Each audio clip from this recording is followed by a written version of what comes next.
வாங்கம்மா. சக்தி, சொல்லுங்கம்மா. என்னம்மா? சக்தி, உன் புருஷனை போலீஸ் பிடிச்சிட்டாங்களா? என்னம்மா சொல்றீங்க? அவரை போலீஸ் பிடிச்சிட்டாங்களா? ஆமா சக்தி, நான் மார்க்கெட் போயிருந்தப்ப எனக்கு தெரிஞ்ச ஒருத்தன் அங்க வந்தான். அவன் தான் விஷயத்தை என்கிட்ட சொன்னான். நான் உடனே பதறி அடிச்சுட்டு உன்கிட்ட சொல்றதுக்காக வந்தேன். ஐயோ அம்மா, சிவா சார் எந்த வம்பு தும்புக்கும் போக மாட்டாரு. அவரை எப்படி போலீஸ் பிடிப்பாங்க? போலீஸ் தான் பிடிச்சிருக்க மாட்டாங்க. அவரேன்னு யாரோ உங்களுக்கு தப்பா சொல்லியிருக்காங்க. இல்ல சக்தி, அவன் தப்பாலாம் சொல்ல மாட்டான். ஏதோ ஒரு விஷயத்துக்காக ஆர்டி போலீஸ் ஸ்டேஷனுக்கு போயிருக்கான். அப்பதான் சிவாவை அரெஸ்ட் பண்ணி அவங்க கூட்டிட்டு வந்திருக்காங்க.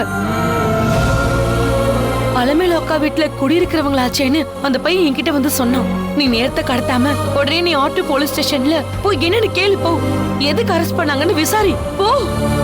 சரிங்கம்மா, நான் இப்பவே போயிட்டு வந்துடுறேன். பாத்து போ.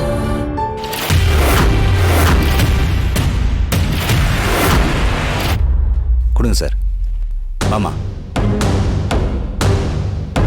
இந்தாங்க சார். இந்த பொண்ணுகிட்ட கம்ப்ளைண்ட் எழுதி வாங்கிட்டேன் சார்.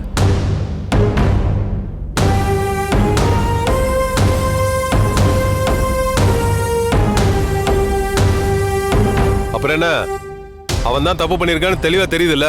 அவன் மேல எஃப்ஐஆர் ஃபைல் பண்ணுங்க. இவனெல்லாம் பிடிச்சி 3 மாசம் உள்ள போட்டாதான் இவனுக்கெல்லாம் புத்தி வரும். Okay sir. Sir sir please sir, என் மேலே எஃப்ஐஆர்லாம் ஃபைல் பண்ணாதீங்க சார். சார், நான் என் ஒய்ஃபுக்காக தான் சார் வாழ்கிறேன். என்னை விட்டு அவளுக்கு யாரும் இல்லை சார். என் மேலே கேஸ் ஃபைல் பண்ணி என்னை ஜெயிலுக்கு அனுப்பிட்டீங்கன்னா அவளால தாங்க முடியாது சார். இந்த புத்தி அந்த பொண்ணுகிட்ட தப்பா நடக்கிறதுக்கு முன்னாடி யோசிச்சிருக்கணும். இப்ப கெஞ்சினா விட்டுருவாங்களா? காட் ப்ராமிஸா நான் அந்த பொண்ணுகிட்ட தப்பா நடந்துக்கல சார். என்ன நம்புங்க சார். துரையை பாத்தீங்களா? இங்கிலீஷ்ல சத்தியம் பண்றாரு. ஆக்ஸ்போர்ட் யூனிவர்சிட்டியில படிச்சவர்ல, அதனால இங்கிலீஷ்ல சத்தியம் பண்ணுவாரு. பாவம், இவர் பொல்லாத நேரம் கேப் டிரைவர் ஆயிட்டாரு.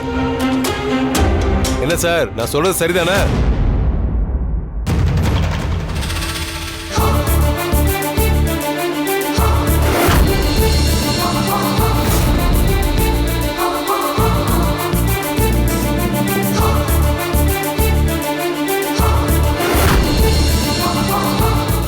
சிவா சார் நம்ம அப்பா மாதிரி ஒயிட் அண்ட் ஒயிட் யூனிஃபார்ம் போட்டிருக்காரு.